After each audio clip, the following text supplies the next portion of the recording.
virada de chave para tornar o Rio Grande do Sul um dos mais importantes centros de referência em rede de inovação para o agronegócio brasileiro. Tem vários aqui, vários empresários, né, muito bem sucedidos, Borjão, que vem desde muito tempo trabalhando nessa área, né.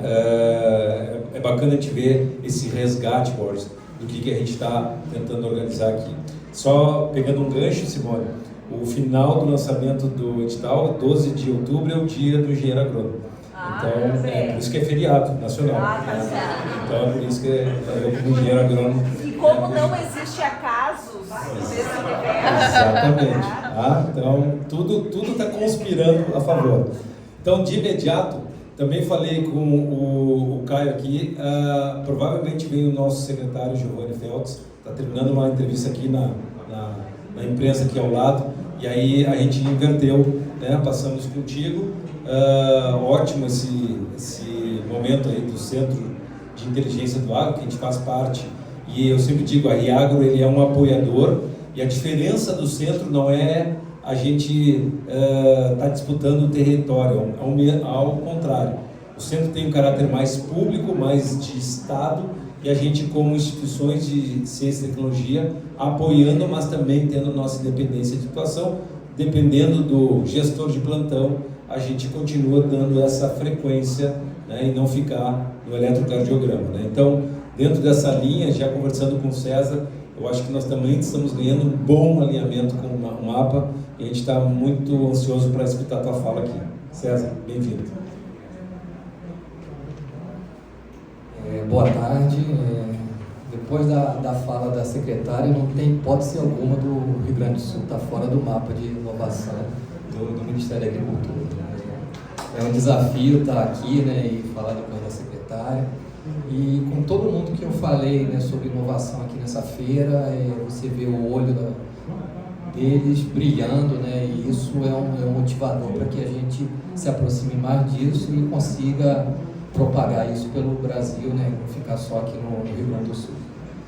Então, eu sou coordenador geral de articulação da inovação, né, eu estou dentro da Secretaria de Inovação, Desenvolvimento Sustentável, Irrigação e Cooperativismo. Então, vocês vão ver que ao longo da minha fala tem vários pontos de interseção com a política que a secretária acabou de apresentar. E o que move a gente, né, nessa gestão é a parceria, né? A gente entende que inovação acontece no Estado e o ente federal está ali para ajudar, para fortalecer, para dar visibilidade a bons exemplos, e é o que a gente quer fazer. Então, primeiro, o cenário que a gente se encontra hoje, né, é um cenário onde mudanças climáticas tá na mídia, está afetando o nosso dia a dia, né? Aqui no Rio Grande do Sul, vocês têm enfrentado secas com maior frequência, tufões, e isso é global, né? Então, a gente tem que pensar a agricultura do futuro, né, com essa variável.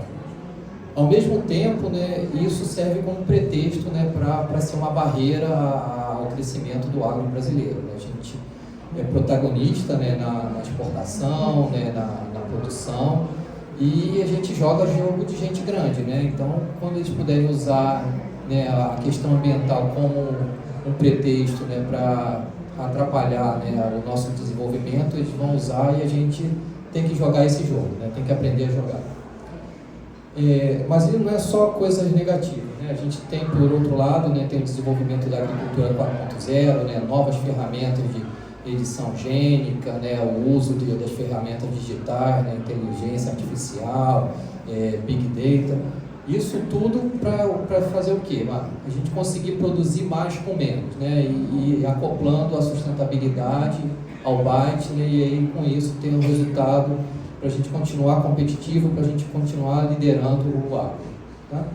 E um fato mais recente, né, que cria dois ambientes, né, um de desafio, que é a guerra na Ucrânia, né, em relação ao fertilizante. A Ucrânia e a Rússia são dois dos principais fornecedores de fertilizantes para o Brasil, então isso estimula, né, por outro lado, a gente investir em bioinsumos, né, tentar aumentar a eficiência na aplicação de fertilizante, e também abre novos mercados, né? Então a gente, por exemplo, eu estava com uma Adindo Agrícola no Egito, e viu o Brasil exportar trigo para o Egito. Isso é algo que há 4 anos atrás ninguém pensaria. E um outro desafio, né, que está no nosso cenário é que o Brasil está muito mal na fita quando se fala em inovação, né? A gente está em 54º em termos de inovação, né, atrás de Catar, Irã, Romênia, Vietnã. Eu não tenho nada contra esses países, mas eu acho que não é esse o bloco que o Brasil deveria estar. Eu acho que o Brasil deveria estar ali no bloco de cima, entre os 5 primeiros, né? Então, aí que entra o papel do mapa, pelo menos no agro, de tentar incutir, né, a necessidade de promover inovação e em cada órgão da esplanada a gente colocar, né, o agro em evidência e a necessidade de ter ações de inovação para a gente. Então aqui os 5 principais eixos, né, os 5 eixos que a gente trabalha na Secretaria de Desenvolvimento, né? O carro-chefe é a sustentabilidade, mas aí não só na questão ambiental, né? A gente entende que se você não tiver sustentabilidade econômica e social, a gente não consegue avançar nisso e não dá para dizer que tem um ambiente sustentável. A gente tem um segundo eixo que tem crescido muito, né? Que é a bioeconomia. E aí a gente, dentro da nossa secretaria, a gente tem 2 coordenações, né? Uma delas dedicada à questão de recursos genéticos, né, de como explorar isso, como sistematizar essas informações. Tem também a iniciativa na parte de bioinsumos. Então, eu participo também do Conselho Nacional de Desenvolvimento Industrial e tem uma vertente muito, muito forte, né, nesse governo de tentar usar os recursos que nós temos, né, a favor da economia, da sociedade. Tem outra vertente que é digital, né? Então vocês vão ver que o tempo todo a gente tenta conectar o bio e o byte, né? Então, para poder, né, aumentar nossa competitividade e fazer mais com menos, né? E aí você tem todas as ferramentas digitais, né, que vocês conhecem melhor do que eu, né, de blockchain, de big data, IoT, e a gente tenta usar essas ferramentas a favor da agricultura. Outra vertente que é inovação aberta, né? A gente tem aqui a Isabel, que é a nossa coordenadora de inovação aberta, que tenta fortalecer os ecossistemas nos estados e dar visibilidade, né? Os estados que ainda estão patinando, a gente dá aquele empurrãozinho para tentar ver se eles chegam no estágio que vocês estão agora, de organização, né? de mobilização. E por fim, outra vertente que eu acho que o Rio Grande do Sul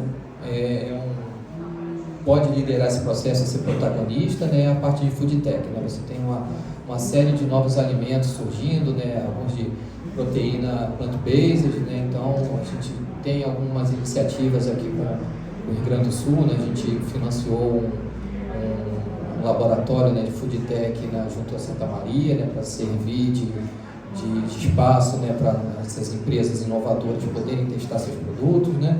Então, e vocês, como um estado que produzem matérias-primas, vocês têm tudo para estar na vanguarda desse processo. Então, dentro da minha coordenação geral, né, a gente tem 2 braços, né, um que é o que a Isabel pilota, né, que é essa organização dos ecossistemas, e o outro é a parte de iniciativas de inovação, né, onde a gente lança os desafios, né, normalmente acoplado a uma cadeia produtiva, né? Então a gente tem desafios ligados ao cacau, desafios ligados à integração lavoura-floresta, né? E quem sabe no próximo Expo Inter vocês não tenham um desafio, né? E aí o que a gente pensa, né? Quando a gente tem um desafio, a gente tem 2 benefícios diretos, né?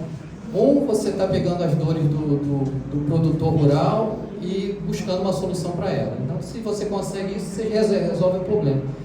E outro benefício direto é você fazer as startups crescerem, terem visibilidade. Então, numa ação só, você consegue 2 benefícios que é muito grande, né? Então, é algo que a gente tenta, né, na medida da nossa capacidade, né, replicar e estar presente na maioria dos eventos. E aí um passo muito importante, né, que o Rio Grande do Sul vai formalizar hoje, né, que é a assinatura do protocolo de intenção, né, o o governador do Rio Grande do Sul, junto com o ministro Carlos Fávaro, vão estar às 4 horas, se não me engano, assinando o protocolo de intenção, que nada mais é do que uma carta de amor, né? A gente está prometendo um monte de coisa, né? E a gente quer no final ter um casamento de longa duração, né? Que os dois envelheçam juntinhos, né? E felizes. Então, o primeiro passo, né? Essa assinatura é só, né? Aquele status, né? E o passo seguinte é formalizar um comitê gestor, né? Que normalmente a gente, nos outros estados, é capitaneado pela Secretaria de Ciência, Tecnologia e Inovação ou pela Secretaria de Agricultura, né? Cada estado tem uma conformação. E nesse comitê gestor a gente enxerga que tem que estar presente os atores de inovação do estado, né? Sejam eles academias, empresas, né? Startups, empresas inovadoras, financiadores, né? Senai, Sebrae, né? Cada estado tem uma configuração e quando você atrai essas pessoas para sentarem junto na mesma mesa e pensarem junto em inovação, o esforço é muito menor, né? O benefício é muito maior e otimizado. Então, às vezes, uma pesquisa que estava parada na universidade tem uma boa ideia que ia virar só um paper, né? Vira uma ideia de negócio, uma startup com os alunos formados ali já viram empreendimento. Então, é isso que a gente quer, né? Feito isso, né, formalizado esse comitê, o passo seguinte é fazer o diagnóstico do estado, né, que eu acho que vocês já estão num processo bastante avançado nisso. Acho que essas etapas aqui em alguns estados duram 1 ano e meio, 2 anos. Acho que aqui vocês vão avançar muito rápido, né? E nesse diagnóstico vocês conseguem identificar quais são as fortalezas do estado, quais são as deficiências, né, estabelecer quais são as metas de curto, médio e longo prazo, né? Por exemplo, a secretária trouxe aqui, né, a iniciativa de fazer um centro, né, de inteligência e inovação, e eu acho, né, isso positivíssimo. Então, é essa etapa, né? Então, a partir do diagnóstico, elaborar o plano de ação, né? E o que está faltando para a gente atingir essa meta, né? O que a gente tem de carência, né? A gente precisa um hub, a gente precisa reter nossos estudantes aqui, transformar em empreendedores, a gente precisa de estrutura física, né? Qual é o plano de ação, qual é o problema que você precisa resolver, né? E quando você tem isso, né, formalizado, é muito mais fácil para o mapa, que assim, não tem recurso abundante, né? Acho que se você perguntar na esplanada, não tem ninguém com dinheiro sobrando. Mas se você tem, né, um documento bem embasado, você tem uma meta estabelecida e você mostra assim, ó, a gente precisa disso por causa disso, é muito mais fácil para o gestor falar assim, não, eu tenho pouco dinheiro, mas eu vou priorizar quem tem realmente, né, o trabalho de casa feito. E é isso que a gente espera fazer, né? Então hoje a gente tem, né, lógico que tem ecossistema de inovação em diversos estados, né? Mas formalizado, né, igual o Rio Grande do Sul vai fazer hoje, a gente tem o Centro-Oeste, né, os 3, Mato Grosso do Sul e Goiás, que já tem protocolo firmado. A gente tem no Cerrado Mineiro, tem parte do Paraná, Santa Catarina e agora, né, Rio Grande do Sul. E nossa meta é que a gente consiga, né, nos próximos 2 anos, cobrir pelo menos 80% desse mapa com novas iniciativas e tentar interligar esses ecossistemas. Eu tinha comentado, né, da parte de Food Tech, que eu acho que vocês podem desempenhar um papel de liderança no Brasil, e o MAPA pretende lançar até o final do ano um Programa Nacional de Proteínas Alternativas, né? A gente tem hoje uma fase que tanto a Anvisa quanto o nosso Departamento de Inspeção Vegetal estão com consulta pública, né, em relação a esses novos alimentos, né, a inspeção vegetal principalmente por plant-based, né, e a Anvisa, né, na questão de novos alimentos em geral. E esse programa vai ser um programa de fomento, né, a gente vai tentar fomentar essas indústrias inovadoras, fomentar a pesquisa, tentar organizar isso para que a gente consiga acelerar essa linha, né? O Brasil hoje é um grande exportador de proteína e para continuar como grande líder, né, de proteína, a gente tem que estar nessa vanguarda, né, e estar liderando esse processo. A gente enfiar a cabeça na areia, a gente vai ficar para trás, né, e é algo que a gente não quer.